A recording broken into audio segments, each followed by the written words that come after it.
We hear about service everywhere, right? Customer service, community service. Heck, I signed up for 3 new streaming services just last week. But get this, today we're diving into something that flips the script on what it really means to be in service. It really does make you think about how we use that word. Totally. We're going to be exploring a piece by spiritual teacher Pedro Elias. It's called Service. Yeah. And he has this interesting idea that the most profound service might be less about doing and more about being. He even compares, like, a shepherd just quietly tending their flock on a mountainside versus someone who's, building some big, bustling spiritual center. And he's saying, like, that shepherd might actually be embodying a much deeper form of service. It's such a striking image. Hmm. And I think it really gets to the heart of Elias's challenge to us, where we just stuck in this cycle of always doing outward actions, or we tapping into something deeper, something more essential. Yeah. And Elias really doesn't hold back. He talks about how easy it is for our idea of service to get all tangled up with ego, that desire for recognition, wanting to feel like a good person, just checking the service box. Oh, yeah, we fall into that trap so easily. We think bigger is better, right? Like we have to build something, fix something, manage something, and then boom, we're serving. But Elias is asking us to consider that real service might actually be much quieter. Maybe it's about aligning ourselves with something bigger than us. And he tells this really interesting story to kind of illustrate this point about this person who was convinced that their service was all about directly feeding people who are hungry. They even like quit their job to do it. I think I know where this is going. Yeah, it turns out that their real calling was farming, producing the food that could actually feed way more people in the long run. Right. Which just goes to show how important it is to understand our own unique place in the bigger picture. Sometimes the biggest impact we can have comes not from jumping into the thing itself, but from really focusing on our own piece of the puzzle. So it's kind of like trusting that by fully stepping into who we are, we're already contributing to this like web of service, even if we can't always see how all the threads connect. That's it exactly. And that's where Elias's central message comes in. True service is about radiating inner light and love. Okay, hold on. Radiating inner light and love. That sounds incredible in theory, but what does that actually look like in our everyday lives? Like, how do we actually do that? That's the real question, isn't it? But I don't think Elias is suggesting we all need to, walk around constantly radiating beams of light. It's much more subtle than that. It's really about cultivating a certain inner state of being.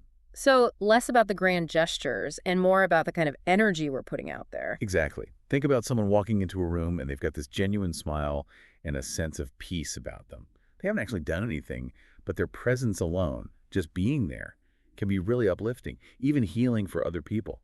That's the power of radiating inner light. It can be really subtle. It's about embodying those qualities, kindness, compassion, understanding. So even things like offering a listening ear to someone, or even just sending positive thoughts their way, those actions, those intentions, could be seen as a form of service. Absolutely. And Elias really emphasizes that this inner work, it's essential. And he identifies some obstacles that a lot of us come up against when it comes to this type of service. Things like our own mental structures and how attached we get to specific outcomes. Yeah, I can see that. It's so easy to get caught up in how we think things should be that we actually block the flow of like Yeah, truly being of service. exactly. It's like imagine being so focused on whether someone accepts your help that you completely miss the opportunity to truly listen to them and understand what they actually need. Wow. That's attachment to outcomes, blocking true service. Elias suggests cultivating detachment, impersonality, and inner contact to help us overcome these obstacles. Detachment and impersonality, I'll be honest, those sound a little intense at first. I know, they can sound a little counterintuitive, can't they? But think about it like this. Detachment, in this sense, isn't about, not caring. It's more about letting go of the need to control the outcome. And then impersonality, it's not about being cold or distant.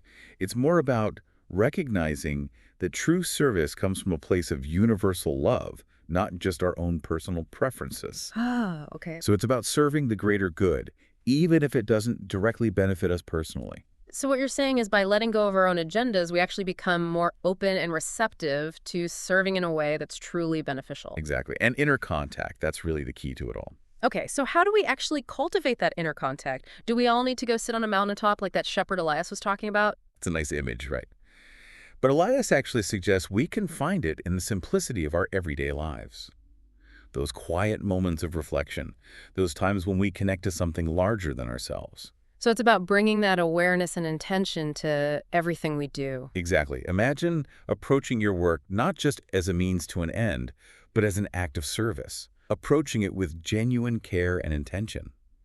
Or think about how much richer our relationships would be if we prioritized truly listening and understanding. It's a subtle shift, but it can make a really profound difference. It's like we're shifting from service being this like transactional thing to something way deeper, something that's actually transformative. Absolutely. Instead of just doing things for others, it's more about cultivating these qualities within ourselves that can then ripple outwards and create positive change. It is a beautiful idea. And I think that's really where the magic is. Because true transformation, it often starts within, doesn't it? Hmm. We radiate this inner light and love. It impacts others, of course, but also creates the conditions for our own growth and healing. So it becomes this reciprocal process. We heal, we evolve. I love that. And Elias, he ends his reflection with this really powerful statement.